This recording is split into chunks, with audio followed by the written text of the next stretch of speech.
अर्जुन सिंह जी, आप तो टीएमसी में भी रहे 2 बार और अब आप भारतीय जनता पार्टी में हैं। दोनों ही का चाल चरित्र और चेहरा आपसे बेहतर कोई नहीं जानता। सवाल ये उठ रहा है कि पश्चिम बंगाल में कि क्या हिंदुओं को जानबूझ करके टारगेट किया जा रहा है। दूसरा सवाल ये उठ रहा है कि ममता बनर्जी वहां मूक दर्शक बनी हुई हैं, उनका प्रशासन कानून व्यवस्था वहां पर मूक दर्शक बनी हुई है। क्या आने वाले साल में जो चुनाव वहां पर विधानसभा के होने हैं उसके मद्देनजर ये सब मौन धारण करके एक स्ट्रेटेजी के तहत काम किया जा रहा है? और यह भी बताइएगा कि भारतीय जनता पार्टी पर उल्टा टीएमसी का आरोप है कि यह सब भारतीय जनता पार्टी करवा रही है। सबसे पहले बात है कि ये ममता बनर्जी का स्टेट स्पॉन्सर ऑर्गेनाइज वे में ये क्राइम हो रहा है वहां। और ममता बनर्जी जी इसको आज 18-20 दिन से हवा दे रही थी। रामनवमी के जुलूस में दंगा होगा दंगा होगा। उसके बाद उन्होंने हिंदू धर्म गंदा धर्म है ये बयान दिया था। ईद के नमाज पढ़ने के वक्त उन्होंने ये बयान दिया था। लेकिन रामनवमी का जुलूस और हमारे हनुमान जयंती एकदम आराम से बीत गया। उसके बाद इनका जब मंसूबा कामयाब नहीं हुआ तो इन्होंने मुस्लिम संगठनों को जो अंसुरुल्लाह बंगला के तत्वाधीन में काम करते हैं, जो मुर्शिदाबाद से 9 हमारे बंगाल में 9 जिला जो है डेमोग्राफी चेंज हो चुका है, जहां 80%, 85%, 70%, 60% से ऊपर मुसलमान रहते हैं। और वो जगहों पर ममता बनर्जी के लोग जो सरकारी अधिकारी हैं, इनके तत्वाधान में ये सारा ऑपरेशन कामयाब किया गया। जो जाफराबाद में जिन 2 लोगों की हत्या की गई, 4 घंटे बाद पुलिस वहां पहुंची।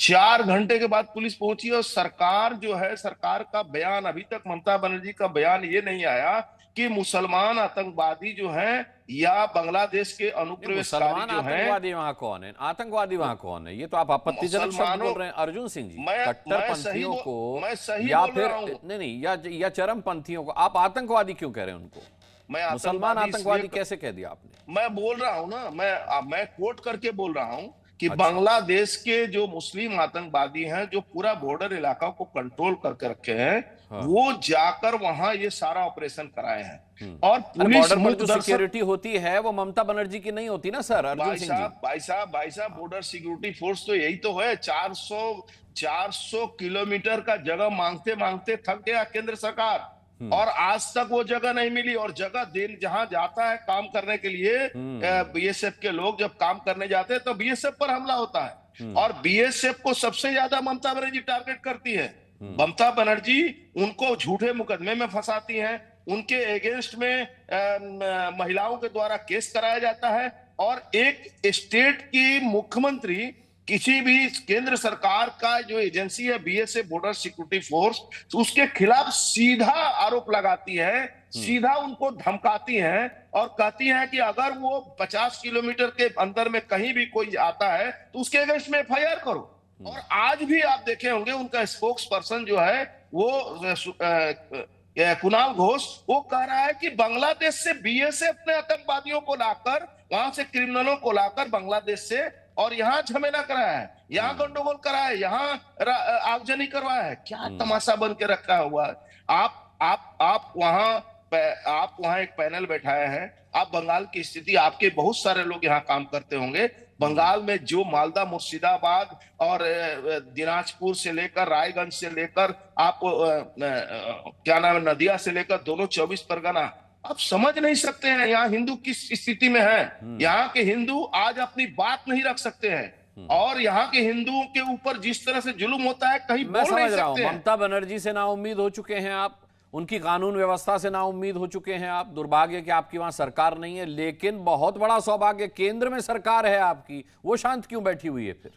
भाई साहब, ये प्रश्न बंगाल के हिंदू अब करना शुरू कर दिए हैं कि हमारी जो केंद्र सरकार है, जो जिनका दायित्व बनता है कि बॉर्डर इलाका के 50 किलोमीटर के भीतर बीएसएफ को अधिकार है एफआईआर करने का, क्यों नहीं एफआईआर हो रहा है?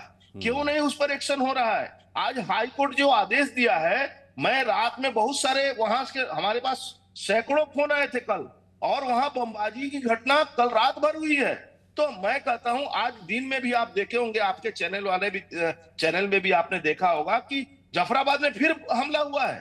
तो मैं कहता हूं कि सारे पैरामिलिट्री फोर्स और पुलिस के फोर्स और आईपीएस अधिकारी सब वहां हैं, फिर हमला हो रहा है। साहब एक बात ध्यान दीजिए कि जिस राज्य में आईपीएस और आईएएस अधिकारी सरकारी स्टेट एजेंसी सरकार के कहने पर चलना शुरू कर दिए हैं, वहां सबसे बड़ी समस्या है कि अगर भारतवर्ष में ऐसे बॉर्डर इलाकों में। अर्जुन सिंह जी, मैं इस पे डिबेट करूंगा, बस मैं ये आखिरी सवाल पूछना चाह रहा हूं क्योंकि मैंने आपसे कहा था आप टीएमसी में भी रहे हैं, उसका चाल चरित्र चेहरा भी आप जानते हैं। जो आप ममता बनर्जी और टीएमसी पर आरोप लगा रहे हैं, दावे के साथ आप बात कर रहे हैं, तो ये सिर्फ आशंका जाहिर कर रहे हैं या फिर आपने देखा है टीएमसी में रहते हुए कि ममता बनर्जी का काम करने का यही तरीका है? मैं तो टीएमसी को जन्म देने के समय टीएमसी में था और टीएमसी को हमने सरकार लाने में, भले ममता बनर्जी मुख्यमंत्री बनी लेकिन सरकार लाने में हम लोग की बहुत बड़ी भूमिका थी।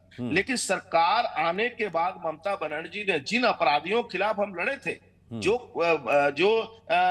टेररिज्म सीपीएम कम्युनिस्टों ने यहाँ करके रखा था, जिनके खिलाफ लड़ाई लड़के हम लोगों ने सरकार लाई थी, वो सारे के सारे अपराधी आज के डेट में तृणमूल कांग्रेस में हैं। और वो अपराधी जिसमें 90% जो मुसलमान है, जैसे आप देखिए बॉबी हाकिम से लेकर सिद्दीकुल्ला चौधरी से लेकर ये जहांगीर से लेकर आप बारिक विश्वास से लेकर जितने भी उनके शाहजहां शेख से लेकर, ये सारे लोगों को खुलेआम छूट मिला हुआ है।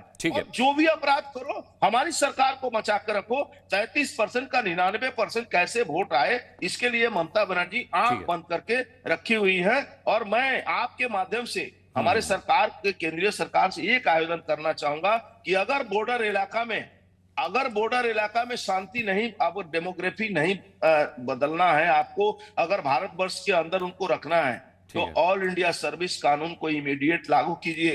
नहीं तो मेरे ये माध्यम से कश्मीर केंद्र तक आप अपनी बात क्यों पहुंचा रहे हैं? आप तो भारतीय जनता पार्टी के वरिष्ठ नेता हैं, आप ही की सरकार है केंद्र में, उसमें मेरे को माध्यम बनाने की आवश्यकता क्यों पड़ रही है? तो आप सीधे बात कर सकते हैं। जी, मैं समझ रहा हूँ। ठीक है अर्जुन सिंह जी, बहुत बहुत धन्यवाद करना चाहूंगा। आपके पास समय की कमी थी तो मैं शुरुआत में आपसे बात हुई मेरी।